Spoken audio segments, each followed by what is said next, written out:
Yes. All right, this is an AI-generated script for our podcast, so we're going to start it out. A one. I'll be person one. Who wants to be person two? Anyone? Me? Mhm. Okay. Chris, you're person two, and Kat, I guess you're person three. We're Okay. going to move All this right. up closer. A one, a two, a 1, 2, 3, 4. Hey guys, welcome back to the Sports and Suds podcast. Today we're talking about hockey and beer. That's right. And I'm excited to dive into the topic. As a big hockey fan and a lover of craft beers, I can't think of a better combination. Of fast-paced action and refreshment. That's you. I agree. There's nothing like sitting down with a cold one and watching a game of hockey. It's the perfect combination of fast-paced action and refreshment.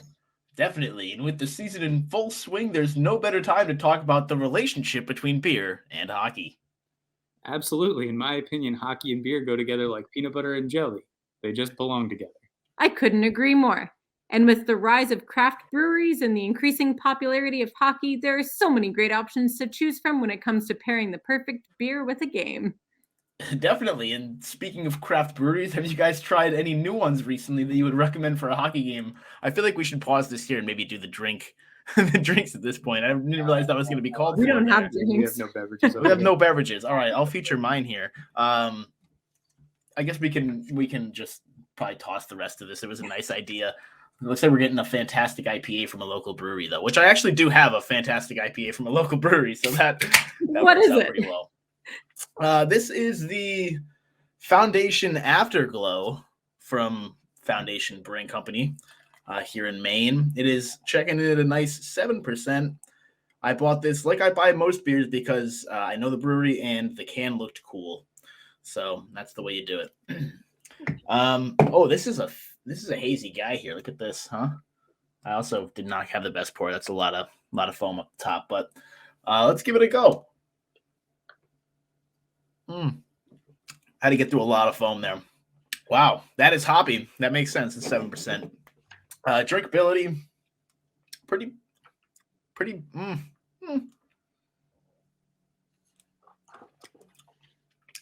Yeah, drinkability is like a 15. Not bad for a 7%, very thick IPA though. Tasteability, 35. You can definitely taste that. I don't think I have too much to say about this. It just tastes like a 7% IPA. That's great. That's what I was looking for. Well, I don't have a beer now, but I recently had a fantastic IPA from a local brewery that would be great for watching a game. Had a nice hoppy flavor and a strong aroma that would go well with the excitement of the game. That sounds delicious. I'll have to check it out. I've been really enjoying a crisp Pilsner from a brewery near my home. It's light and refreshing, and it goes down easy during a fast-paced game. Those both sound like great options. And remember, it's not just about the beer. The atmosphere of the game and the camaraderie of watching it with friends is just as important. Definitely. There's nothing like being in the arena and feeling the energy of the crowd. And enjoying a cold beer with friends just adds to the experience. Absolutely. So whether you're a diehard hockey fan or just looking for a fun way to spend a winter evening, grab a beer and watch a game. You won't be disappointed. That's all we have time for today, folks. Thanks for tuning in to Sports and Suds. Until next time, cheers. We never thought of that. That really should have been our outro this whole time. Oh, man, that's so good. That was our 4-minute episode. That was wild. Thanks for listening.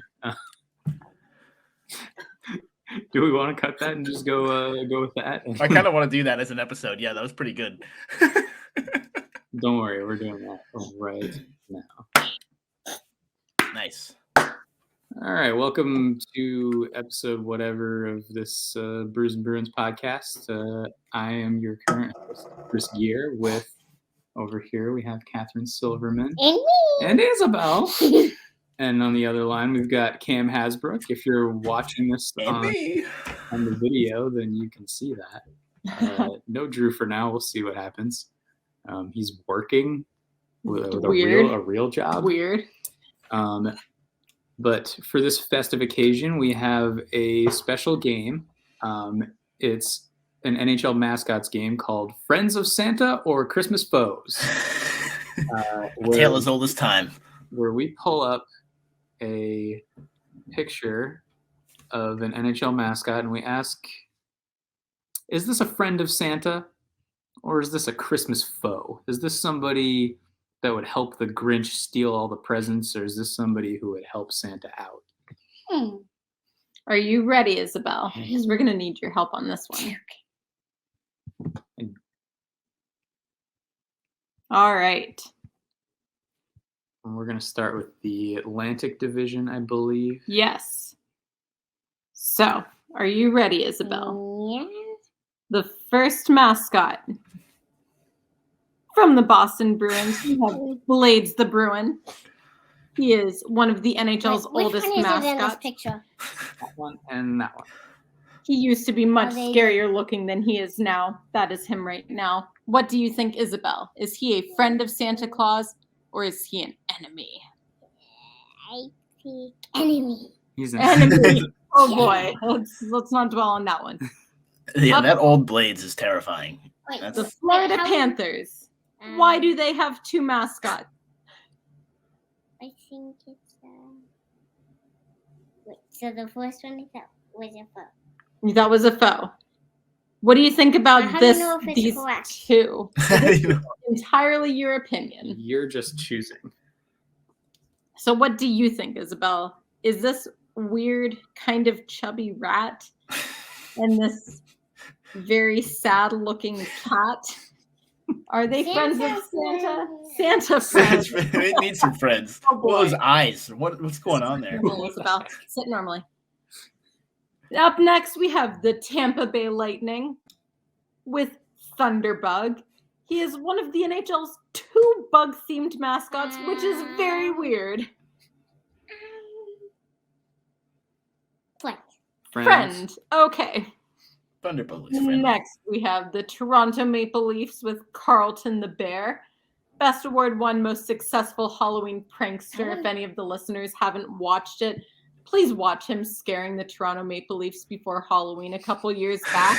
You know, what Austin Matthews makes is wild. Foe. He's a foe. Oh. So all the Bears are foes. I think I agree with this. Like, what's up with the Maple Leafs having a mascot that's the animal of their rivals I wanna team? know if it's Yeah, Like, I said it that's- doesn't make sense because he's not a Leaf. We can run a poll on Twitter to see if Twitter agrees. Should we ask Twitter too?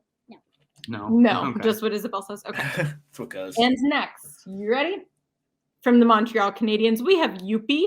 Fun fact, Youppi is a multi-sport mascot. He belonged to the Montreal Expos until they relocated to Washington, D.C.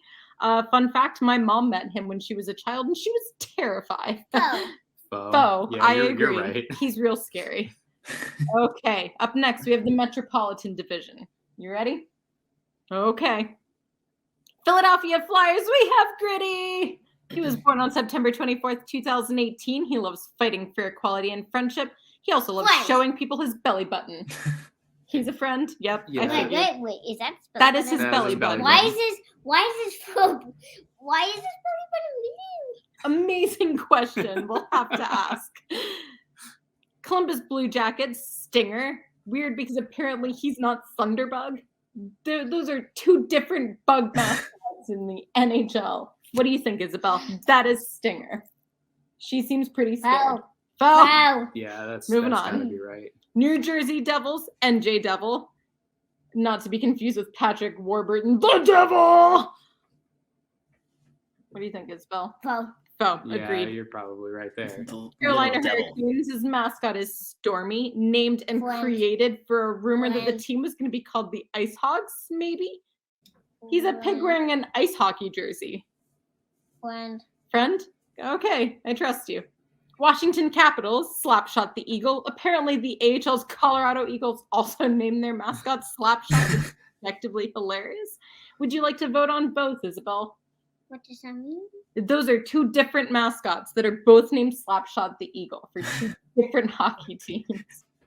No. No. They're both foes, yeah. One of them's an Thumbs imposter. down. Oh, Can't boy. trust like that. Agreed. New York Islanders, Sparky. What?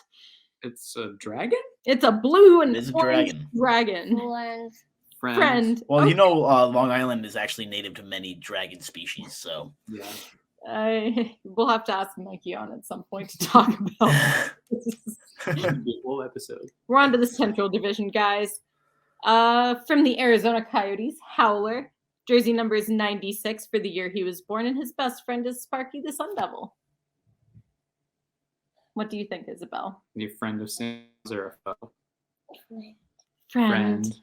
I agree. He's pretty cool. He's like a nice looking.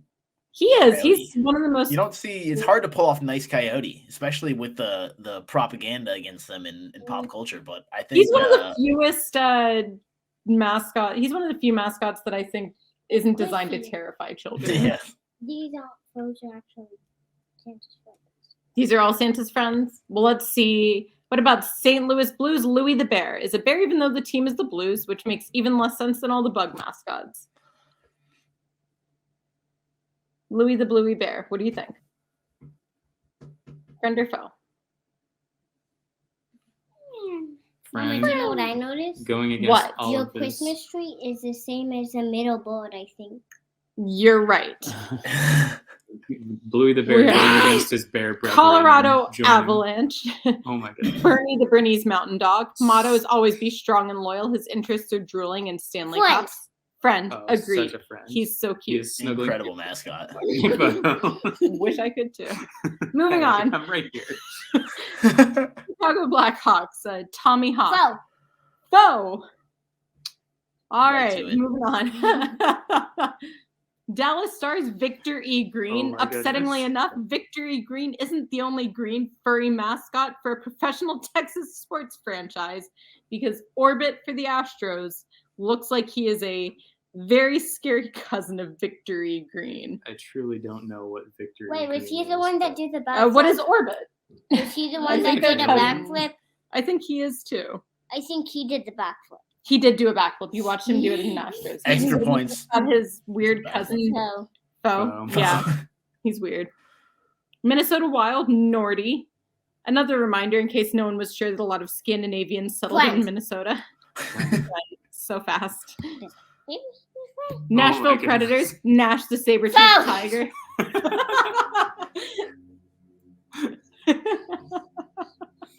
Pacific Division. All right, we're almost done here. Seattle Kraken, Bowie. Yep. Yeah, they messed that one up. This is the only wrong. Finn is an orca. He's better than the on-ice team and has been for the last 20 years. Oh. Foe. He's in his head. someone's He's head. eating someone's head. That's a tough. Yeah, but it looks like he's trying to eat Jonathan Quick. Like, great. He's already like, Los Angeles Kings, Bailey. oh, Foe, okay. Calgary Flames, Harvey the Hound. wait, Dad, 1 second. Oh, Isabella's going to grab her Harvey the Hound because she has one. While she's doing that, has this guy explained why his tongue is always hanging down to his belt? Because it looks like that in every picture. That is just the way they designed him. There's definitely a crazy story about. I'm pretty sure his tongue's been ripped off a bunch, but I think there was something else that happened. I don't know why So they this is just left coming. it I'm like gonna try to that? look for this while we finish, but I'm pretty Oh. sure there's like some kind of bonkers There it story is. about Harvey the Hound. We have one in our house. I will Isabel say, loves this I cat. really appreciate Isabel putting all of the. This one has to be a friend. Oh, definitely. I really appreciate Isabel keeping all of the animals who are trying to protect their northern habitats from Santa Claus on the foe side. All right, we're going to move on here. Up next, we have Anaheim Ducks Wild Wing, the only NHL mascot who can play goalie, and you can't prove me wrong. Oh, Hey. Goalies are weird. Oh, it hurts Wow. my heart. Okay.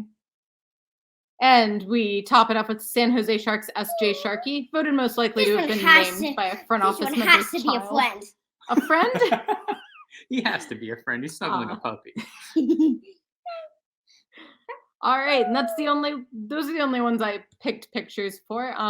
Because ultimately, when I was looking these up, quite frankly, there were a lot of mascots that the internet said existed that I had never seen before. There are apparently 2 mascots for the Winnipeg Jets, a very scary looking moose, and then Benny of the Jets. Look how long his tongue goes to. Yeah. That's What? very weird. I need to know why. There's apparently another saber-tooth, not just Nash the saber-tooth for the Predators. The Sabres have a saber-tooth mascot, whom I have never seen anywhere. And when I Googled him, I only found pictures of him like at tailgates and parking lots in the snow. So no one can convince me he's real. Yes, the Oilers head coach did rip out the tongue of the Flames mascot at one I'm point. sorry, what? And Craig McTavish ripped it out during the third period of a game of the Battle of Alberta. And apparently after the flood of 2013 in Calgary, there was a very horrifying picture that went around of I guess I'll just show you. Oh, is it the one of Harvey the Hound's face? Oh. Yeah. Yeah. So that one. We have a child here who's about to get ready for bed. Yeah, and then we have the. I guess we can't play the video, but where is it? There's the picture of the tongue getting ripped out, which is pretty great. So yeah. That's wild. Oh, here you go, Isabel. We're attacking Chris. That's what happens. Oh no. Hey. Oh. There it is. There you go, Isabel. What? There's the guy's tongue getting pulled out. That's aggressive, isn't it? Okay. That's tough. Yeah, so that's the game that Chris came up with. He told me about it at about 1:30 p.m. today. It was well prepared. I appreciated I wasn't expecting extra commentary, and I thought we were just getting pictures, so that was clearly. I was initially just going to do pictures, and then I figured Isabel might have some questions about them, which was a wrong assumption on my part, but it was still fun nonetheless. We'll see you next time. Thanks for joining us, everybody. Bye.